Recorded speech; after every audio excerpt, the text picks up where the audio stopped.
Look up in the corner. Okay. There you go. Oh, yes, I see it now. All right. Good evening. It is Wednesday, midweek. So that means we're back on G. Michael Reed in Belize City. And we're joined early tonight by Lisa Castanedas. You usually jump in later on during the show, Lisa, but good to have you with us at the outset. How are things in your neck of the woods? Things are good. The weather is picking up here. The little heat is picking up. Um, to it's unfortunate that we've had other bad weather in the Houston area. With quite a big diaspora, a Belizean diaspora in the Houston area were affected with the rains and evacuations and so forth. So we're just hoping that you keep them in prayers as well. All right. Vanessa, can you hear me? Yes.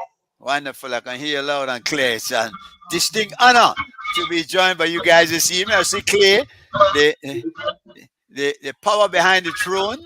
You know, al- always in at the background, but we feel his presence every time. How are things with you guys? It's kind of hot right now. I have to turn off the AC, otherwise, I don't know, man, here, so it's going to be a little warm and sweaty, but we're Yeah. here. Well, It's good. We are well, from Belize. So we good. there it is. Welcome to the world of Belize, right? Heat.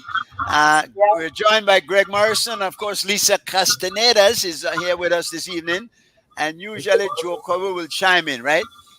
Good evening, everybody. Good evening, Greg. Greg. Good evening. Good evening. Yeah. Uh, thanks a lot, guys, for joining us. We want to try catching up on the other day. How are you handling fame? We're good. We don't really see it as being famous, honestly. Also, feet is on the ground. Clay's the giddy one. I'm the grounded one. Yeah. Listen, I would be. I'm giddy. I'm giddy, and I just adapted, right? So, but she's a wonderful girl, and it could not happen to a better person. I don't think. But Van, you are no stranger to that game yourself. You've been through that. You're former Queen of the Bay, of course, and you've been quite regal with that. So we really royal. No. How did you guys meet? Because We have a Clay little, seemed we to have a have little bit of an echo. Clay hit the jackpot, girl. It make everybody I believe he hit him. That's what Toby always tell her. Every time I meet her, he said, "Boy, you get the gem, you get a He, gem." he- but he handles that well. He know how to deal. I don't know if anybody could deal with you as well as Clay. I Yeah, love Well said. it. yeah, But no man. I always tell G. Michael, I always tell people, that I've actually known Clay since I was 11 years old. And Mr. Bougie up the street on Gimnas Street, you and me that from Gimnas Street. Right. I was his grandfather. And when he went to live back there back in 72. 1972, right? I was No, 11. 71. 71. Yeah, Yeah. 71 more so. Yeah. And he used to go up on the veranda and say, and I couldn't stand that. Of course, no decent Belizean girl and look on no boy with his seat after them. Like, who does that, right? But anyway, yeah. So That we've known we for you 11 clear the seat out of you. I know. And Yeah. then he went and he migrated to New York with I think Chicago and then New No, no, York New with his York. mom. New York. New York. And Uh, and then he started right now when I went Queen of the Bay. So it wasn't like, we were like together when I was so yeah. were you boyfriend and girlfriend before Queen of the Bay or after Queen of No, the Bay? no, Ah, ah, after. so he caught you as a queen. I mean, the boy, he do bedtime, bedtime in the evening. Think about man, it's boy not Yeah, easy. He- yeah. His grandfather sent him the news clipping of when I won, and then he started to write me in wonderful. 1978. Yeah. And was he a good writer? Did, is that what did it? The penmanship, the words. Yes, but you know what happened when he came in 1979? He wasn't the Clay that I remembered on the veranda where he used to sit after me. So I was like, "Whoa, who is He, this guy?" he had grown up. He had grown up, huh? Yeah, wonderful. Man, interesting though, because you guys and I've known you for a while, and I admire the relationship because it's not easy. It doesn't I didn't do too well when I tried marriage, but I am always I'm proud of people who are able to do it because two worlds colliding and no easy thing. And I'm sure you have your challenges as is, no? Oh, absolutely. Oh my gosh. So that would be like hours to tell you our challenges. Yeah. Just being immigrants to the country and coming and then living in California, getting married in California and then coming back to New York and lots of stories, going back to school when, Clay was 1 year old and lots of stories. But yeah. When when did when did you know that Caro is gonna be a star? And did you see it a long time ago, or did you one day just suddenly realize, wait, this legal got something that might happen Well, someday? there's a VHS around the house somewhere where Kara is sitting. I think she was like about 4 or 5, and she's sitting in front of the camera, and she's just, she was pretending to be a TV host at the time. And I always remember that video because she was so eloquent and she was so like confident and I'm like, wow, this little girl has something. And then through all her life, she's been, in after school programs, the 92nd Street Y, very involved in arts and everything else. And yeah, we always knew it. We always knew it. So did you point her in that direction, or did she just naturally fluid? Did she just go So there? she naturally She gravitated towards it. she She chose absolutely it. did. Yeah. Yeah, she went to a school, actually was the That's Young what I'm Women's sorry. Leadership School, and they focus only on girls. It became a model of like we gonna St. Hilda's and Wesley College and I mean St. Catherine, sorry, all girls school, and this was the first public all girls high school, and it was sponsored by Antish, who is a multi-billionaire or whatever. And Fisher. so the whole concept was if we provided young women a safe place without the influence of guys and boys and the distraction of that, then the girls would fare well. And that's really the school she went to, which focused more on academics. But I mean, she always did, Clay Jr. did too, always into after school program. And then we signed her up for, from mine yeah, to acting. mine was her first influence. She will tell that story. Zahara, I think the lady Yes. was that influenced her into acting. And then she did dancing and singing and acting, and it just flourished right Yeah. into college. You know, Vanessa, we in Belize, we don't have plays as such. I've seen plays at the Bliss, but not to the magnitude of Broadway. I don't know if Belizeans have grasped the gravity, the bigness of this award. Do you sense that we understand how big this is in Belize? Because let's face it, it is big. Well, it is big. It's huge, actually. It's the highest accolade that any actor can get. A Broadway actor, a theater actor. Obviously, the Grammy. I mean, not the Grammys. The That's correct. Emmys for TV and the Oscars. Oscars. Thank you for movies. But in terms of theater, the Tony is the highest. And I have to tell you that not only Belizean not get it. I work at Bellevue Hospital, and I announced it because I'm very proud of her. So every time she was nominated, when we were doing our operations meeting, I would boycott the meeting. This was during COVID, right? So it was all on Zoom. We're still doing it by WebEx actually. And I would say, please allow me to share my joy. And my daughter was nominated. And so this year, when I did it, it was her third nomination. But a lot of people don't really.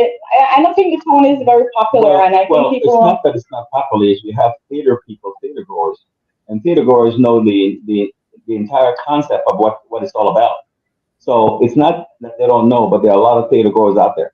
Well, there are a lot of theater goers, but my point was that even at Bellevue, people didn't really know what the Tony was. And so I Yeah. had to explain to them, what it was. So I'm just saying that it's not only Belizean people, it's a lot of Well, Americans. So we well, don't really appreciate. theater goers are a special breed anyway. Most people will go to the movies and they know if somebody get an Oscar, but and the Tonys are right up there with the Oscars, isn't it? I mean, they Yes, it is. because Yes, it is. because of the live performance. It makes it a little much more special because you have to just day in, day out, day in, day out. It is It is not it's not brutal. like a, It like is so unglamorous. And like I tell my cohort and people who ask me about it, it is such hard work because they do rehearsals like from 10 in the morning all through the day, take a couple of breaks, and then perform again at 7. And then when it's matinees on Wednesday and Saturday, it's 2 shows a day. So wow. well, it is huge. unlike It's a lot of work. unlike the movies. Unlike the movies, you have take after take after take. This Correct. you have to do this every day, and every day you have to be the same. So that's You what makes can't it you can't make a mistake. Everybody right there to look for you. Yeah, Exactly, yeah, exactly. yeah. As a matter They always of fact, go they ahead. always say it's so grueling being in the theater. And I get one background from somebody. The Go who? ahead, I don't Greg. think that you, Greg. No, Uh, I've been hearing okay. it for a while. Uh, all right. Go ahead, Greg. You were saying something. I wanted to say hi to Vanessa and to Clayton, my old schoolmate. Yes, it is. Hi, Good to see you, Greg. Greg. Yeah. You guys went to school together. You and Clay. Yes. So how Clay looks so young and you look so old? Well, I don't know. I guess he's as cool as Vanessa. Vanessa keep him young, right? Yeah, Uh, you must grease him up every night before he goes to sleep. Brush his hair. He still have hair. Such things yeah. are going on that I don't know about. Yeah, something though. We have to identify this background noise. Yeah, I sent a note to Clayton already. Put Clinton already. yeah, put your mic on mute, Greg. Hello. Okay, I think that's it, isn't it? Are you still here? I will say something. It's still there because I logged out and logged in when I heard it. I'm trying to figure. All right, Joe, you there? Unmute your mic, Joe, cause look at see. No, your mic on mute, Joe. Joe, your mic is on mute. Okay, he gone out. All right, listen. All right. It distracting. Sorry about that. Yeah. Are you guys using a computer or a telephone? Vanessa? To us? Uh-huh. Yeah, we're on the phone. We're on the phone. But we are using a Bluetooth because we couldn't hear before, so we connected to a Bluetooth. So, Okay. I'll turn it down. No, it's okay. Okay. Actually, yeah, I see. All right, but let's go. We work with that. Now, you're gone. Well, she went back out. Okay, there you go, back again. All right, yeah, that's better. I don't know whether they listen. You how long have you been in America? And that's your home now, I guess. I mean, but you've never. You've not looked back then, let me put it that way, because there are many people who go and don't look back. You guys have looked back, you really, and you're involved in a lot of things, a lot of charity work. Are you gonna, do you maybe see sometime in the future coming back to Belize or maybe commuting? Absolutely. As a matter of fact, we haven't really talked, but my close friends will know that is my constant conversation. And even at my job, I tell them, it's this day I'm going to retire. And they're like, well, wait on the Vanessa, what you going to do? I said, what am I going to do? What am I not going to do?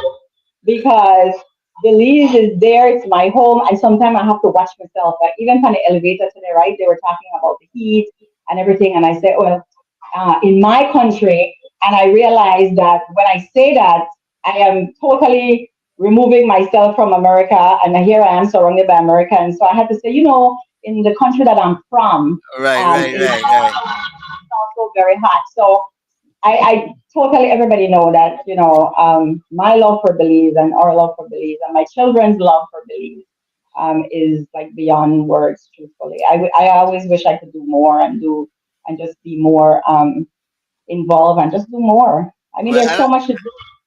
you do a lot more than many people. That's for sure. I mean, that there's no question about that. And let's talk about some of the work that you do, because you're involved with the Diabetes Foundation, of course, right? Um, Right. So in 2010, I believe it was, right, honey? Was it 2010? In 2010, we were passing through Miami. I have to tell the story, and I have to give kudos to where it started, right? So in 2010, we were passing through Florida, and we went to, I think it was Utopia, because it came up on our memories the other day, a Utopia fundraiser, a barbecue, and we met Bala and Debbie Atkins, who just passed. Rest in peace, Debbie. yeah, And condolences to everybody. Yeah. yes, yes. And Bala was telling us that he had access to thousands of monitors, but they didn't have the strips. And so we kind of, talked about doing a fundraiser in California, in Florida, in New York, and I believe Houston was also part of it. I'm not sure who the contacts were, but to make a long story short, I think the only one that happened was the one in New York, which is the one that myself, Don Haywood, and friends just really give props to to Imion and John John. McFadden, who had the club Burgundy Castle. Burgundy Castle. You guys may have heard it was very popular like back in the 2010, 2015. And Joel Kemp, who had passed too from diabetes. So, we had the fundraiser. We got, I think it was like about $3,000, and we just sent it to Belize. At that time, we did not form the organization. We sent it to Belize with the strips. But being in public health, like I know that that's not true diabetes management, right? It's not just strips. It's not just checking your blood glucose.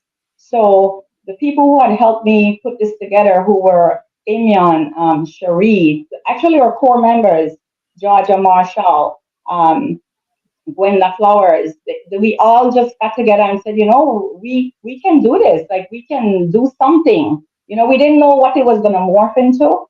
And so we formed at that time the Belize Diabetes Association of New York, also known as BIDANY or BDNY. And so our mission really started out of that. And it's an annual mission, and it takes the shape of whoever I can recruit, because I'm the one that works in healthcare.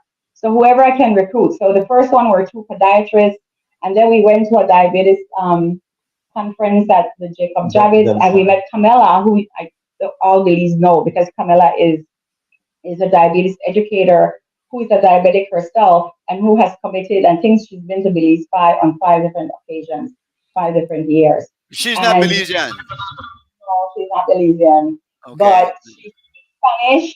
She researched the food. She researched the culture. She know how much tortilla people could eat. She tell people about why they shouldn't load up their plate. Like when you go to Dangriga and stuff like that. I mean, this young lady really, really has thrown herself into what we do, and just learning it. Instead of just one, they want to Ghana believe and do something, And then, if you guys remember, in 2015, we had a really large group. I went to Kings County Hospital on I was doing a breakthrough training for quality improvement, and I met this nurse, and I was telling the nurse that I'm a part of this organization. And she said, really? She said, I'm part of the CDI group. And I'm like, what is that? And it was the Caribbean Diabetes Initiative. And I recruited that group, and that was like 23 people. They were really huge. That's when we were in IT Vet, yes. And we had hundreds of people. I mean, it was a lot of all over the country. Yeah, we went all over the country. So the mission changes based on who I could recruit. But it's always about education and transformation of knowledge, whether it's just the people that we're servicing, whether it's to, our sponsors. Like, so for George, usually give us some comp rooms for the people. So we would do screening of their staff. If BTL or not BTL, BEL, sorry, not BTL, BEL, would sponsor something, we'd make sure we do screening of their staff in addition to the outreach mission that we did. And not to mention the late Harry Pilgrim, who helped us a lot along the way, giving us certain things, That's to true, enhance our program. experience, Yeah. right? So I remember that large group he sponsored, and he took us The boat. to the Keys, right? On Who's his that? boat. Who's that, Clay? Harry P. Harry P. Okay, yeah. And again, Yeah, yeah. another legendary Belizean that we have lost. No, we why they're falling along the way, man, too fast. Yes, yes. And so there are many ways that people can help out. You know, sometimes people think it's just like money. It's not. It doesn't have to be. Your time is important. What you have to offer, you know, like an in-kind donation. So there's always different ways to help. Sorry if Do, I got off topic. I can't remember the question now. do you think that? But the part of Go ahead, Greg. Go ahead, Greg. Go ahead. I was going to say part of the issue of diabetes is providing the education for the clients, though, because there's so much they can do on their part to sort of alleviate or reduce the effects of diabetes. Exactly. And that is actually our mission and our goal was to educate and also to minimize the impairments and the conditions that they suffer from, because it's all preventable and it is education. But I have to tell you something about Belizeans, because we've been doing this. I'm not an expert. I don't pretend to be one. But in Dangriga, when we go to Dangriga, those people they know what they have to do, but they won't tell you, I just have to have my coke for morning, and I know I'm not supposed to eat that extra cassava or like load up the plate with too much rice. So, you know, they actually had initially, I remember they had a little attitude with Camilla, because they say, well, Nurse Caetano tell we everything what you say, so you got to tell we nothing new. And I was like, okay. And so that kind of made me go in, not assuming that people don't know, right? Because remember, we have a local organization. We have the Belize Diabetes Association. It's modeled a little different because, well, I'm not speaking for them. However, their membership is for people with diabetes, while our membership is, I think like maybe 2 or 3 Everybody. people. Yeah. It's about preventative care. Exactly.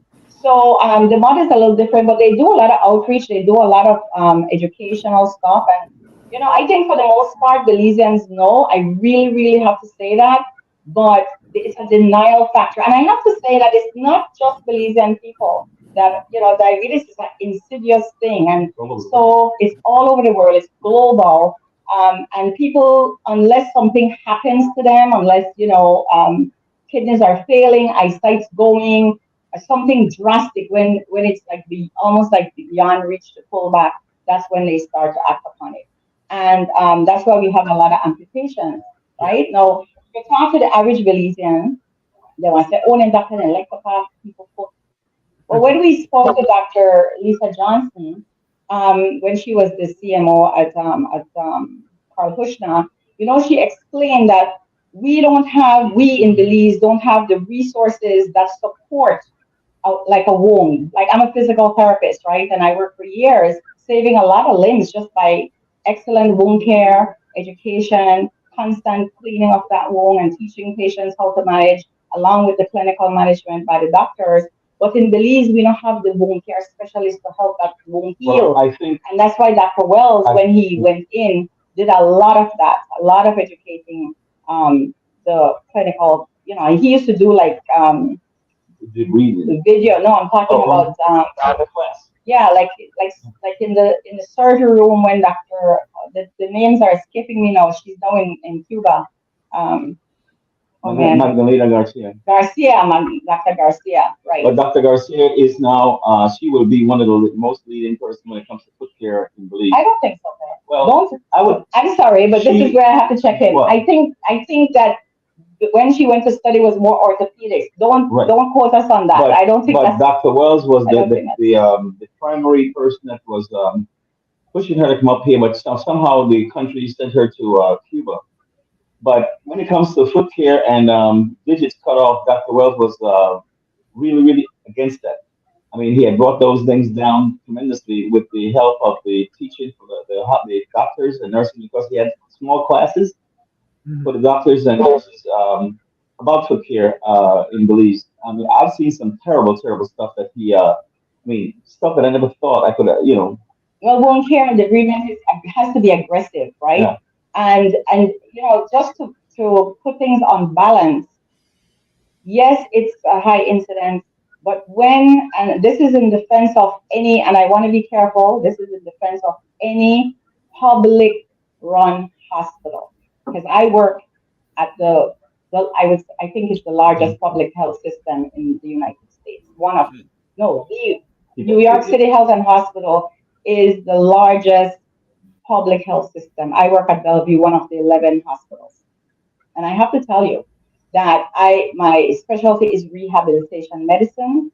But when you're in that boardroom with pulmonary, orthopedics, cardiology, like all the different services that's required to take care of someone, something gets shifted. And so it's very hard to prioritize where dollars go. And that's all I'm going to say. I don't know nothing about budget and all of that in Belize, but I can tell you that allocation of resources is not easy. So sometimes when I hear people saying about, oh, they do this at Carlusion, they do that and they do that, I just shake my head. I don't even try to engage in a conversation with it, because it is easier when you're on the outside and clueless about how hospitals are run and how decisions are made, and I think that might have something to do with Dr. Garcia, I think, going down in orthopedics, I believe. I'm not sure. Vanessa, what are some of the things that people can do in Belize to kind of head off the onset of amputation and stuff, and even even some of the more effects of diabetes, and to kind of look at it early on and see that they are in fact affected by it or susceptible to it? Okay. So I will say that the first thing and the most important thing that anyone can do is to know your A1C, right? You need to know what that is. It's not just the finger, the occasional finger stick, because your A1C is a true indicator of your level of diabetes, and pre-diabetes is 6 and below, your A1C, which is hemoglobin A1C, that it attaches and it's there for 3 months. So it doesn't even make sense you go every month, because it's every 3 months your A1C is measured. So it's to know that.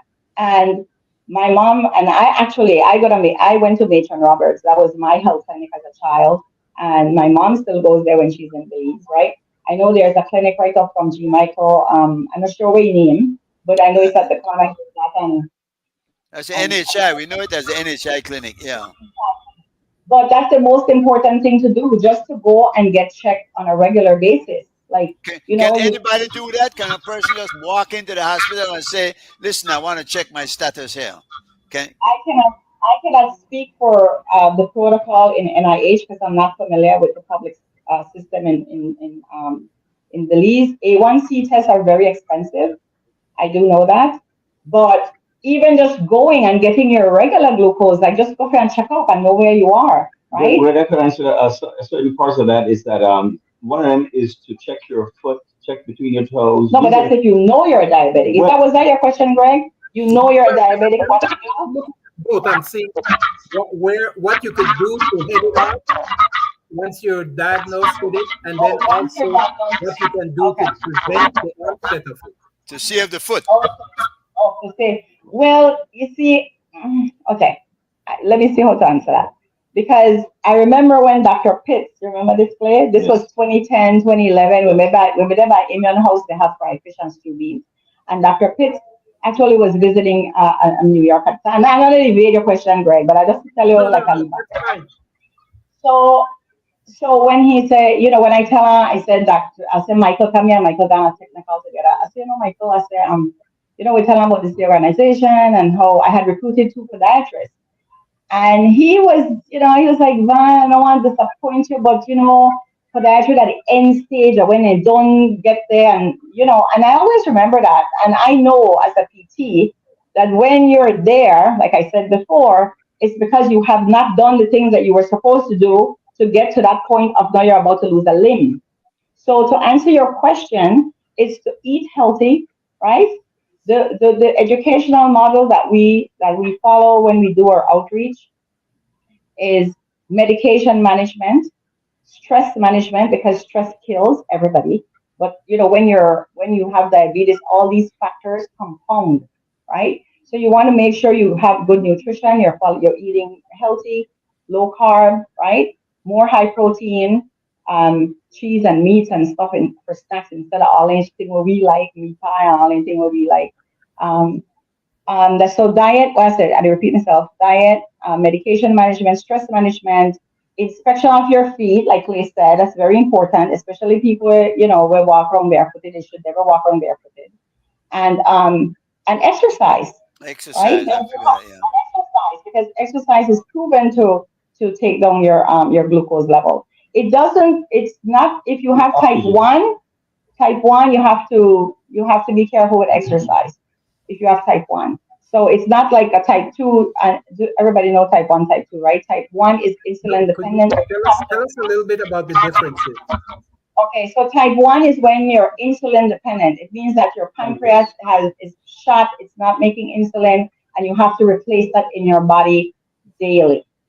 Otherwise, you can die. Like, you can really go into acute hyperglycemia.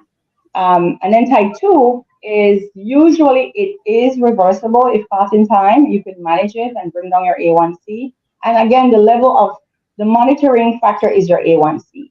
So if you have A1C over 8, 9, if you're 10 or 11, but most Belizeans wouldn't know that because, again, they don't get tested and they'll tell you at the clinic, oh, it's an expensive test, but it can be done. Like, it can be done. It's something that you just have to push and advocate for yourself. Is diabetes generic? Genetic? Yeah, genetic. I'm sorry. Well, if you have, like, Clay's grandmother have diabetes, Clay's mother have diabetes, Clay has diabetes. So there is a genetic component to it, right? But you can definitely create your lifestyle to make sure that you keep your A1C below 6. So if your parents have it, you have a higher chance of getting it. Okay, so you have to then be extra careful. Exactly, and then all the high risk behaviors of obesity, diet, alcohol consumption, smoking, everything else that's not good for you will put you at that. But I just want to say that for 2024, we have a new name. We are now the Belize Diabetes Heart and Stroke Association of New York. We have expanded our scope to include the other 2 non-communicable diseases, which is stroke and heart disease, right? Those are like the top 3 diseases that people die from globally. And so, go ahead. Okay. Can you all hear me now? Yes, we can hear you. Is that Mr. Cowie? Yes. Yes, sir. Hi, how are you? Is the problem solved? I didn't quite hear. No, he wants to know if the problem is solved. I'm in the store. I hear the echo. I don't know. But go ahead, Joe. You had a question, or you want to make a comment? I just want to know. I had it. Yeah, unfortunately, boy, we can't get it. No, it's muffled and it distorted badly. Okay. Yeah, it presents a feedback. Yeah, I don't know. Vanessa, how are we doing? Is it that it's more rampant, or is it now we're knowing more about it and it's coming out in the open? Has it always been there, or do you think there's a burst, if you will, of activity in this illness? With diabetes? Yes. Well, we don't have, like, and again, please forgive me, like, I don't have access to the government of Belize and the Ministry of Health statistics. So whatever we quote is from the World Health Organization, PAHO division, that's publicly released, and it's years like behind, right? And so the last number that I heard of is like 23% incident rate in Belize. Now that could be 23% of the population. 23% rate. That's the last number that I saw. And I think that was like a couple years ago because it's delayed. So really, I am not really the person to ask for the stats, but your question specifically is in regard to is it new, the same, or more? I would say that it's probably under reported. So I would guess that might be even higher because based on Greg's question initially about how do you, I mean, how many people actually go and get checked and how many people get the annual done and how many people know, have that information. So I think it's probably higher. I Have really you do. probably a lifestyle change and diet that we have change in consumption and beliefs contributed to more cases of it? Or have it always been the same? Absolutely. Oh, I would say absolutely. I mean, look at our, and this is political, but look at our consumption of soft drinks, Leveraging. of beverage, It's of also beer, of, I mean, Red top. and And like I said, Dr. Pitts talked about this, Dr. Manzanero talked about this. I know that I've met with Dr. Diaz, Melissa Diaz Musa, and it's a challenge. It's a challenge dealing with the fast food. I remember talking to Robin Daly, who's the chief nutritionist, and I remember Robin saying that they had an initiative going to restaurants to encourage the Chinese restaurants to serve more vegetables. more vegetables with the fried chicken and fries. And she said the people instead of them waste it, because the people and just throw it to the side because they don't want it, right? They don't want that with their fries and So chicken. it's obvious that the bigger challenge is not so much education, but to convince people to do what they It's already a, know they ought to be doing. How do you do exactly. that? It's a lifestyle change. It's a lifestyle change. And I have to tell you, it's not Can I easy say? because, go ahead, Uh, Lisa. Quick, two things I wanted to bring. Life life change lifestyle changes starts at home. So if we don't start those changes at home, it's not the education is not gonna we're not gonna be able to follow through with the education part. The next thing I wanted to bring to attention is I don't have the specific numbers in Belize, but my understanding is that juvenile diabetes in Belize is on a tremendous high. And that is something that I think we need to bring awareness to, that the children in Belize are diabetic and we're not addressing our kids.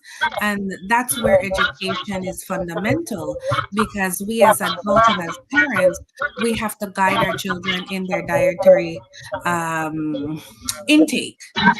So I don't know if this is something that other people are taking into effect, but I do know working with the kids on sports, because sports is so because the kids are becoming more um what can I say, familiar with the different activities in sports. We're now testing the children for physicals, and we had an incident not too long ago on the field where a 5-year-old showed up to play soccer and collapsed, just uh, collapsed. And when we took him to the hospital, found out that the 5-year-old is diabetic. Parents are unknown, families are unknown. So these are things that we need to take into consideration. We definitely, your feedback is bad, Lisa. I don't know what's going on there. can you hear me now? There's some We definitely, sometimes I hear you clearly, and other times when you're really muffled. I see somebody commenting on it out there just now. So yeah. so I I can was make a wondering, if as an organization like yours and having communication with the Belize Diabetic Association, if we're going to start addressing youth diabetes. Yes. So I can tell you that that the Belize Diabetes Association does have members that have juvenile diabetes, and I would agree with you that there is an opportunity for further education on this.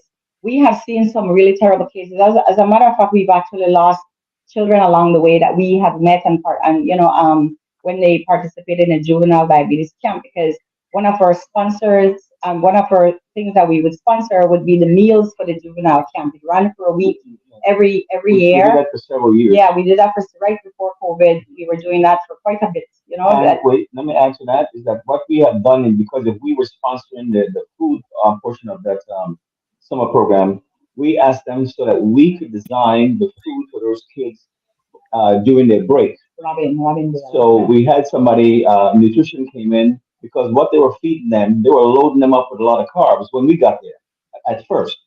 So we changed that whole dynamics by saying that we provide the food, providing that the nutritionist will fix the food according to for those Yeah, kids. we'll create a menu. Yeah, the first time we participated, that one of the treat dinners was a turkey dinner, and this was years ago. And we were horrified because the kids had high glucose in the morning, and then we are going to give them a turkey dinner. We have stuffings, potato salad, rice and beans. We were horrified, and so we basically said, "Listen, guys, we'll sponsor the meals, whatever the cost is, but Robin, the chief nutritionist, had to approve of the menu." And that was something that we felt that we were instrumental in changing back then. But to get back to your question, we have done education with teachers because one of the complaints that the children, and all this is from the camp, all this is we heard from the camp, the children would say the teachers don't believe them when they need to take a break. They have to get a sweet or something because they know that and these are children who were aware of what was Fluctuating. happening, right? And so it's definitely a problem. I agree with you, Lisa, that it's something that has to be addressed. And through the Belize Diabetes Association, I think they do a good job with this too, though. But there's always more. There's always more that can be done, right? And it's not just the organization. It's the public health. It's the clinics that need to identify this when the children come in, right, with complaints or whatever. It's everybody. It's the whole community when you think about it. It's the teachers. It's the clinics. It's the parents needing to know what to look for. So it's definitely an opportunity that's there, and we And I saw think, that first little kid in Corozal. oh yes, She was only yeah. 7, and oh my God, and the podiatrists were freaked out. They couldn't believe what they were seeing. But The kids couldn't also even move. I think though that Belize need more public service announcement for diabetes, and not only when we go there or there is an outreach, but I think they need a constant Yeah. fed. Be constantly fed. Program. Yeah. to remind people of what they should be doing. But So that's a good. the case of diabetes is not only affecting people that are larger. It seems to have affect even people that have maintain normal weight condition, right? Right, and that's Yes. the other factors that we talked about before, right? So, and sometimes people, I'm sorry, but sometimes that's a sign, that's a symptom that people, they might be regular weight and then all of a sudden they get even skinnier, right? And that could be something happening, and people just need to be in tune with their bodies and seek help. And then when they get the help, they follow it. It's really, it's a very prescriptive type thing, but it's very, very hard to do. It's very hard to do. Very hard to do. I'm happy the conversation has gone this way because that's one that we need to have. I think we need to do more in educating people and bringing them aware of what we need to do. Now, you were saying that you also, because there's something else that we seem to be on the rise, are strokes. I see more people getting strokes. How are you fitting that into your program now? Well, I have to tell you that I've been reaching out to my stroke team. And this year we are not going to have like a outreach mission per se because it's hard to recruit people, number one. And then the higher level you get in terms of clinicians, they have their time planned out like for the whole year. So, I'm working on it. But what we decided to do this year is to relaunch the organization, like I just said, and that will include some public service announcements. But it's not just going to be announcements. See, we have to bridge the gap, because just like over here, right? You hear don't smoke, don't this, don't that, but after a while you tune it right out. I mean, how many times you see commercial on TV where the person can't talk because they smoke so much years and lungs and you see it and people still do it, right? So we're exploring some piece public service announcement, but that it would reach really reach people, and we're gonna do some subject matter experts on that. So look forward for that. And then the next thing that we're doing this year is we're sponsoring one of my friends that I met in Columbia School of Public Health, Dr. Binga Ogedegbi, who has he talks about health inequity across the globe actually. And so I've invited him, and I think he said yes, and I hope it works out for the October conference for the doctors. And he's going to go to Belize. So we're going to sponsor him, and we're exploring other ways that we can, capture his brain while he's in Belize.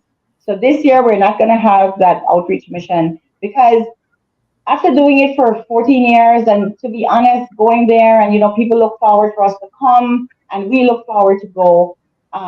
We have never captured meaningful data.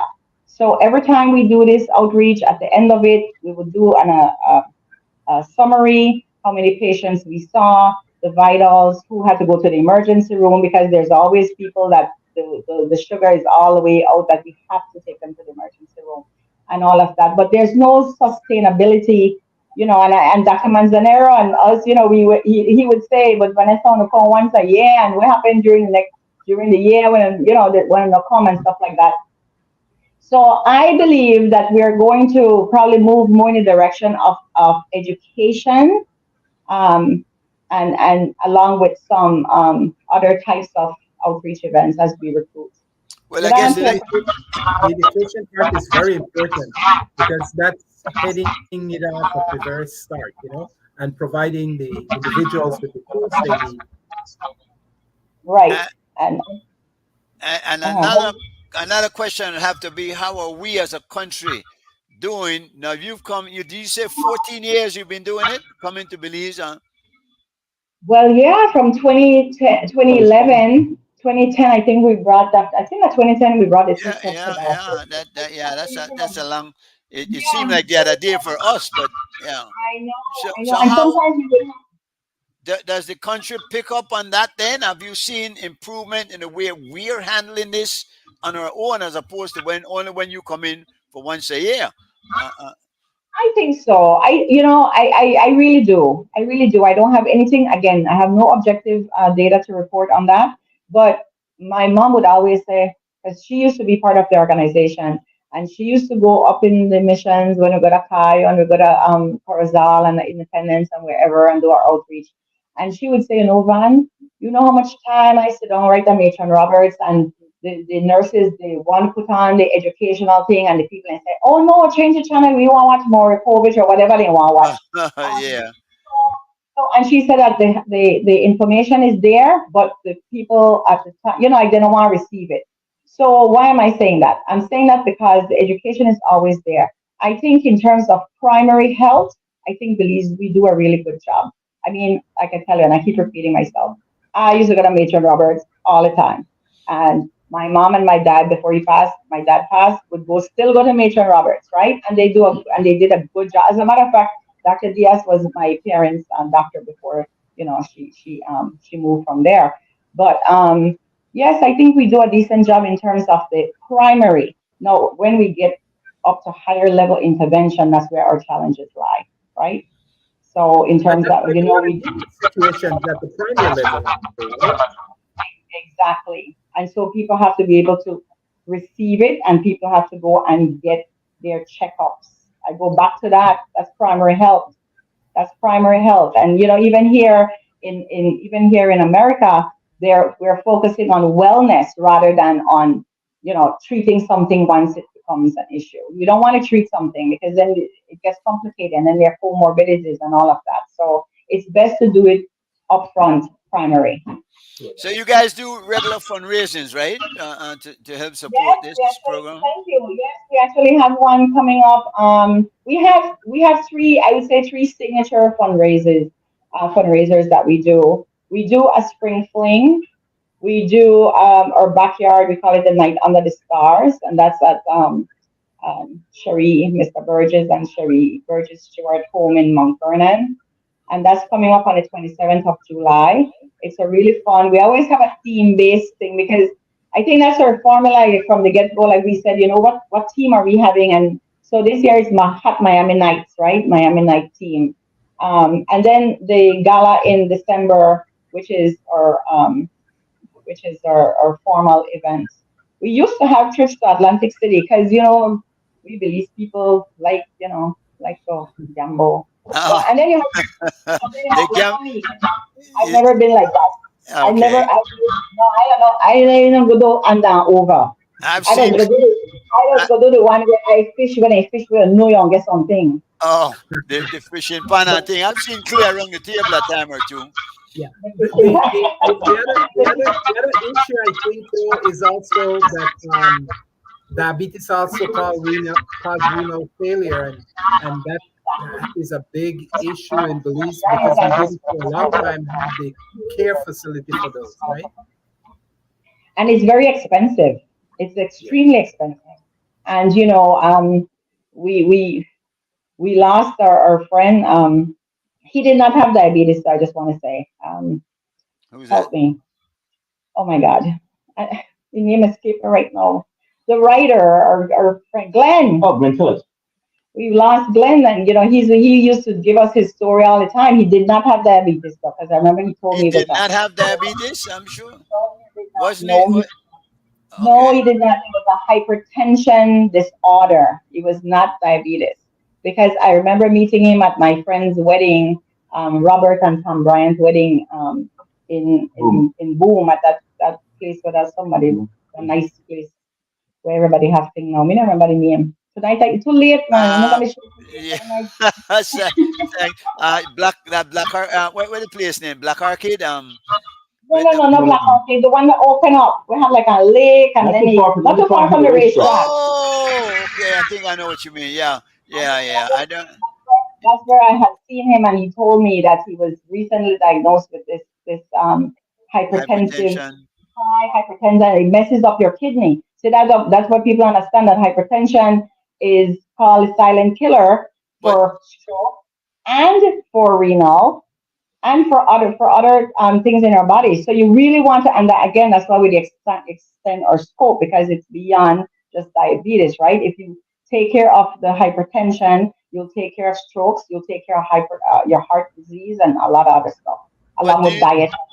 What are some of the things you could do to kind of head off stroke and things like that, and heart disease? Everything that I mentioned before, your choice of diet, right?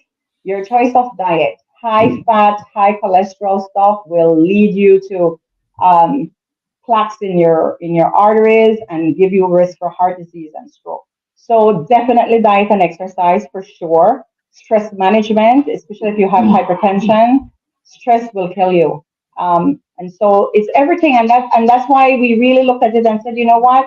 Let's include these other two conditions, because everything that we're teaching, if you do everything that we teach, then heart disease and stroke fall right along with it. Because what causes a stroke, is plaque buildup in your arteries, right? Or an aneurysm if your pressure goes up too high. So, and there are obviously more types of strokes, but beyond the scope of this conversation. But everything, stress management, exercise, behavior modification, nutrition, and if indicated, medication. But I have to tell you, I'm of the opinion that we should at least try to modify our behaviors first. We just jump and take a medication. A lot of people, I mean, I had my friend, she was American, but I always remember her, we call her Twiggy. Twiggy would take her medicine and she would just keep on doing what she was doing. She did live to 70 years old, but the thing is that some people take medicine and then don't want to do the rest. And I'm suggesting that we do the rest first before we take the medicine. However, if your doctor really tells you need to take that medicine, then you should. So I'm not against medicine, but that it should be taken seriously. Do you see yourself through your organization setting up little groups in Belize that could sort of create home network for the people that kind of encourages them to do some of the necessary activities like exercise or diet or something like that? Because when you leave, it seems like the program just falls apart. So I'm wondering what could be done on the ground to kind of further the effort and continue the process you started. Well, that's one of the reasons why, to answer your question specifically, the first part, I would say no, but it's not off the table because we're really trying to move. We're not spring chickens, right? Like I'm 63, I probably say, and most of our members are over 60. So the physical challenge of doing missions, it's not easy. I mean, it's really not easy. Clay and Shannon, the guys ship all in, lot of thing, and it's you get up early. It's not a glamorous thing, and so we have to start thinking how to reach more people with doing less physical work, and so it's not off the table. But what we have done, and we've always done, is we've always worked with the local clinics. So, for example, City River, we went there, we did a very successful outreach, and then we supported them with like whatever they needed, to continue. In terms of independence, I remember when Gabriel, what's her name? Golly, she was the manager there. The We set up a small gym. Yeah, we set up a small gym. So we always try to have some sort of follow through whenever we left anything. You're right that there's no sustainability, but that was never in our scope. Yes. So I just want to say that we had to realize why we never took on dialysis. That is so huge. I mean, like, Yeah. that is so huge and certainly beyond the scope of what we do. So, but we're not taking anything off the table because we're really trying to rethink what's the best bang for our buck then, if that makes sense. So it's something that we could look at, in the future with the right people and the people who know, Yeah. You spoke about the Asia, your group. Is there an effort to maybe recruit some younger people to take over and carry on the mantle after you? Yes. We want to, we really, really want to, but I think that has been a challenge for most organizations here. I can only speak for New How York. to pass the dreamer. It's a big challenge because we have a disconnect. We have a disconnect between our younger people. I mean, I'm going to speak for my kids, right? They've helped me when I have stuff, but will they ever think I really don't think so. So there's a disconnect between our younger people, and I'm not sure how we can reach them. I That one tough thing. I think that one of those things we'll have to address at some point, right? It's something I've always talked about, whether it's the organization or the function, all the things that we have, as far as fundraising, we need to get the youth, younger people involved, and that's about perpetually to keep it going. Yeah. Well, Do you do anything with the schools, with the primary schools or high schools? here in Belize. Yes. Yes, we have actually one of our outreach was with that. We went to Dangriga and we went to Orange Walk, I believe, and then we did it with ACC. They were doing a huge, I can't remember what they called it, but we participate in that event, and we do high schools. So we really want to, and Dr. Diaz spoke about this last year when we met with her, to really start working at the early level in the schools, because Lisa mentioned the incidence of juvenile diabetes, as well as children who don't have, who may not have the juvenile, that can help the children with the. So there's definitely like I said, we're really rethinking, where to enter and insert her, to make a better impact. One of our viewers are suggesting that you use TikTok to try to create some videos so you can reach more people out there. You know what? She is absolutely right. I am not on TikTok, but when I consulted with Laura Tucker Longsworth, And I told her that, we were changing the organization, and she's, I mean, she's been in this field forever, and very well known. And she said, you know what, Vanessa? She said the organizations in the Caribbean, they're doing less of the physical. And again, that's what made me think of outside the box, right? Right. Because think about it. We could go and pay the radio station a whole lot of money to do public service Nice. announcements. Right. But look how viral videos go. I mean, ridiculous, right? So why not use that medium? Your listener is correct. Yes. So we're definitely at another. We're sort of like a reset, regroup phase right now, just to make sure that that we up our game a little bit. Yeah. Obviously, you're not slowing down. This is going to go on at least for a while, right? Please, because I know you're. Yeah, after 14 years, I mean, and again, you have other things to do now. You have a daughter that's a star. You have a son that's a handful. So I'm sure you're occupied in many ways. You have a husband, though supportive as he is, Yeah. can give a little trouble from time to time. But no, Clay, really, I'm one of your fans, bro. Clay, tell us about you. You're a chef, aren't you? No, I'm not. No. I'm not. I work in, But you cook a lot. well, I work He's in a a very good restaurant. cook. I work in I'm a gonna step restaurant. out for a second, guys. I'll be back. I work in the restaurant industry for 49 years, and I've working in the restaurant industry as a captain server. You have to know how the food is made, so you can explain to the guests.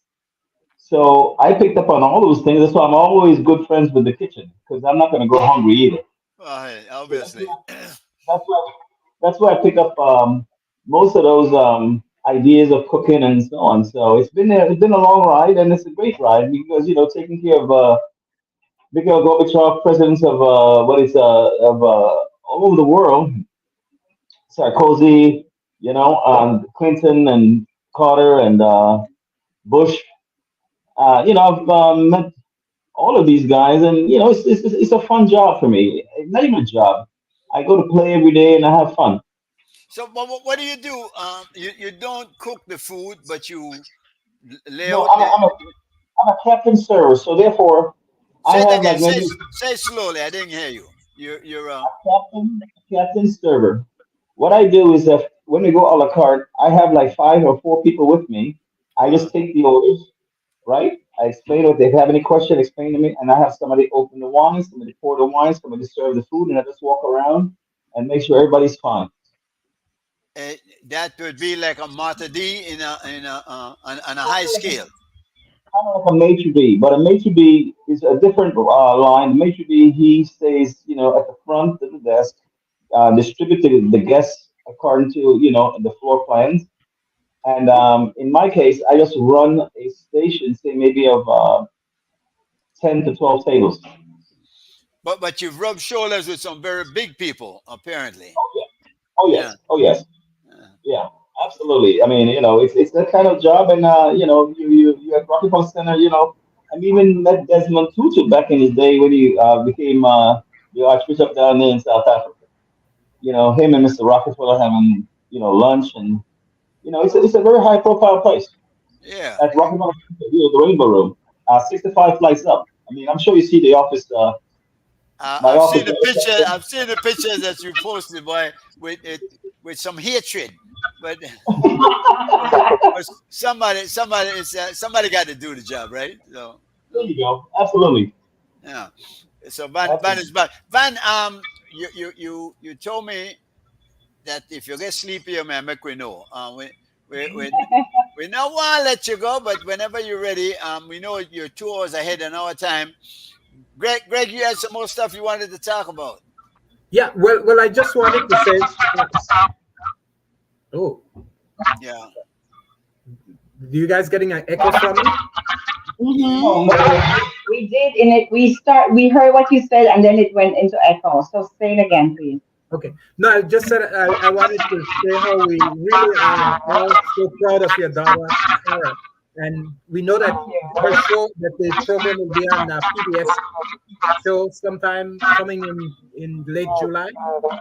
Oh no, no, No, no! it's on right now. They You can. extended it. They extended it until the 19th of July. So please catch it. What today? Today now what? The 10th? To the 10th. Yeah, you have 19 more days. It's free. I understand for people in Belize that you have to have a special VPN something. I don't really, I'm not familiar, but my nephew told me that is you just have to like do a VPN. If people interested, they can inbox G Michael if they really want, and I'll share the instructions because I'm a whole thing way off. I mean, it's not complicated, but you just have to create a Mhm. VPN You or just gotta something like sign that, up the people. so you can access it. So that you can access it.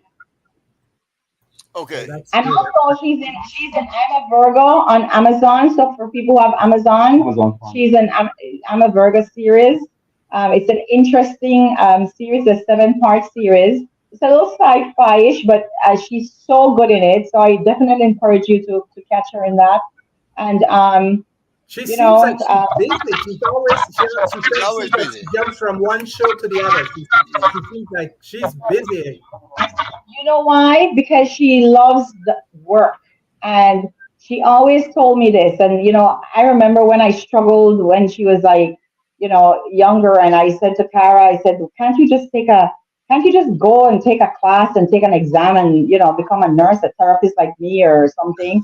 And she said to me, she said, Mom, if I never become famous and I get to do this every day of my life, I'm going to be happy. And honestly, that was like lifting weight off my shoulder because coming from Belize, like I love art. As a matter of fact, I have my little best actress award outside from Festival of Arts when I was Helen of Troy from Belize Okay. Technical College. Yes, hello.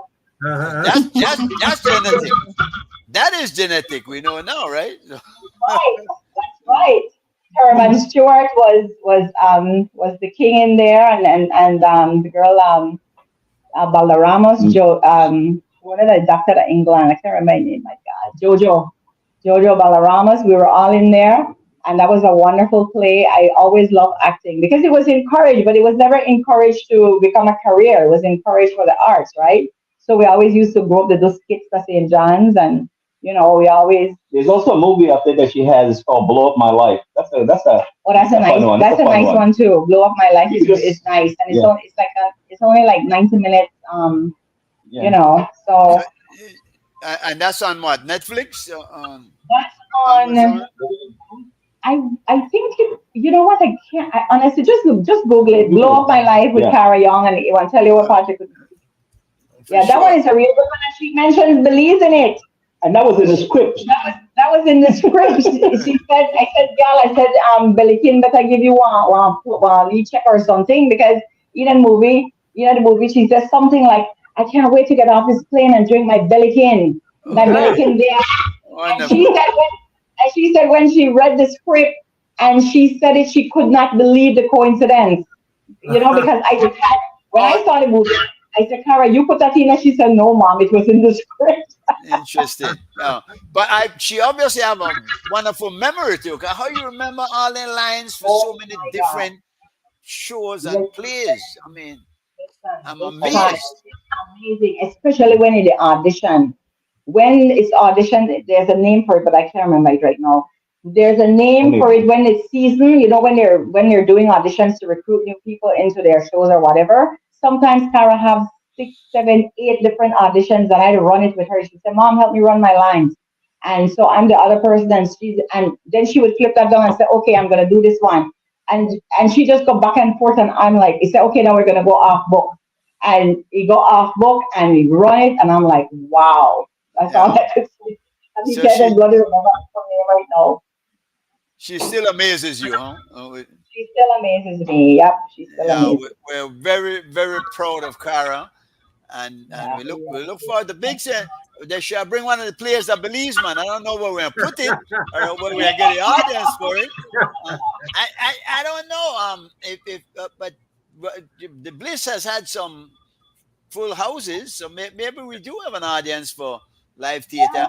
I can tell you, I had the experience a couple of times. I saw Fences and I saw Serafina and a couple of other players. But I mean, there's a certain electricity in that studio, in that theater, Yeah. no?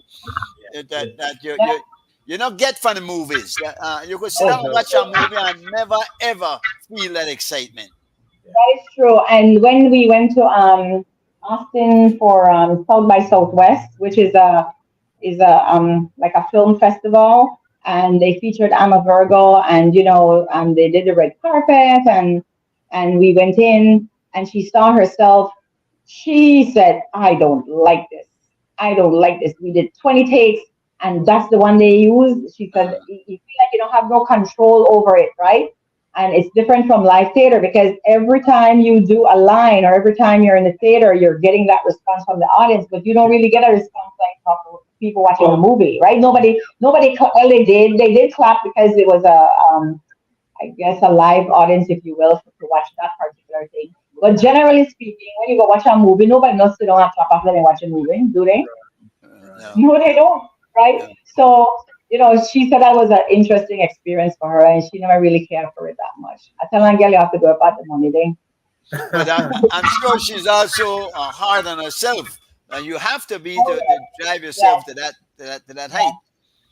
And she's very you know what really impresses me with Tara? I have to tell you, she advocates for her characters. Like she will get into like this particular character in I'm a Virgo was filmed in New Orleans because we actually went Went we took down Lucas to New Orleans and for the weekend. Yeah. we went there, we saw the actors and and met them and stuff. And her character was An activist. an activist, and she had a tattoo on her neck. I don't remember what the damn tattoo said, but all I know is that she said when she looked at it, it was missing a letter, and nobody noticed that this thing missing a letter but her. And so they had to redo the whole thing. But the point that I'm making is that, and then they put on a lot of makeup on her, and she's like, my character don't know nobody will put on eyeliner and eyelash. It's that somebody will jump out of bed, pull on a Lee hat, and keep it moving. So it always gets deep into the character and it advocate, and she will go to head with those directors sometimes. Sometimes I'm That's like, good. It I'm like, shows the persistent quality that she has in telling her story. exactly. She's true to the story. That is absolutely correct. Absolutely. And you're not afraid because sometimes I tell her, but listen, I tell her, Carol, because they have publicists, they have all these people, they tell her what to do, what to do, what not to do, what to do. And I tell her, Carol, listen, tell you something. This is the one advice I will give you. Follow your gut, because your gut have got you this far, right? So if your publicist or your agent or all these people are looking out for her, but still deep down you have to stay true to It's good for you. yeah. Listen, So look on table 17. That's her next project. It's I think it's not Broadway, but it's off Broadway, and that's going to be running. And she's actually doing that with her boyfriend, Biko Eisen Martin. And this is their first time they're going to be working together. So that should be interesting. Different kind of chemistry. Yes, that should be interesting. And then there's a play coming up for next year too. So. the Miami Nice thing. Yeah. Oh, that's a nice fire. Okay. We'll let you guys go sleep. We know it's Thank late you. in New York. We know you tell me we're going to stay with for 1 hour or so. But we really appreciate you coming out. We look forward to Cara at some point in the future and Yes, have she a promised nice she's gonna come conversation. But we are very, very proud, Vanessa. We're proud of you and Clay for the amazing job you've done. And thanks for the work. Thanks for the work that you do. Thank you very much. You do. Let's talk about, leave it before you go to the diaspora, because you guys are prominent members of the diaspora. Are we gonna see any time in the future bridging this divide, this gap that exists between us? Because there seems to be a gap. We're not quite cohesive yet. Are we gonna get there sometime? Well, I certainly hope so. And I was asked to participate, and Lisa could jump it because she was there, and I'm not sure if Gregory participated, but there was a diaspora summit the other day in California, and I heard it was very successful. It was. And I do believe that the direction, I feel like it's going in the right direction. I'm not involved with any like political angle or anything. Like but I think we have to do something, because I feel like other countries, the diaspora, are very involved, and sometimes I get this sense of resentment. I'm not sure why, but I really feel like we need to. I don't think that we can move forward without bridging that gap. So I'm glad that it seems like it's moving in that direction. But this resentment you feel from people abroad or people at home? People at home. You think there's a resentment to some? Yeah, they tell you with the American mentality. But you don't come with an American mentality. There's some people who do. I do not. Like Clay and I, we are very grounded. We definitely don't. If you guys see me at a market on Saturday, and I wear my hat and my flip flops, and I am so not like that. I don't. That is true. I can attest to that. However, I do believe that there are opportunities for quality improvement in day-to-day things, just simple things, going to for vital statistics or the lands department or whatever. There's so much opportunity for that, and that would not benefit people in the diaspora. It would benefit every single person, because I read sometimes some of them posts when people have to come on a bus from PG, then they come, and then when they come, they don't have this. It's like I can't even understand why we don't fix that thing. I just don't even. There's a level of incompetence that we meet, and I always tell them that they're not a diaspora thing as such. With that are just something that we suffer from in Belize, and I don't know how we're gonna manage that. What we do about it? You can't reach people in certain offices. You got to try to get business done and just sit down and watch you. There's the person in charge is never in. And you don't know when they will come back. They don't return no calls. So I want. It's a culture change, but it's a culture change from that level. But I do believe that if we implement processes and systems that's more efficient, that it will reduce and eliminate some of that. I really do believe that. That if we streamline and we get stuff done electronically and give opportunities for people to do things online, I mean, you can book a reservation online, so why can't you just pay stuff online? Like, why can't you do something validated with, the way you scan a passport or the way you scan an ID? And, there are opportunities to change processes and systems. And I think, and again, I don't know nothing about how to run nothing. So. No, but I do think that the members in the diaspora can help Belize by bringing the professionalism that they're used to and demanding it when they come home. Maybe they listen to people coming from outside as opposed to us, no? The locals, because we're also complaining, trust me. I just tell you and chase you out and tell you where we think we know everything. Yeah, go say what they want. We know what we have to do to get better, right? Guys, thank you so very much. Anybody got anything else for Claire? Yes, I have one more question. Go ahead. I hope we can hear you good. Go ahead. Can you hear me?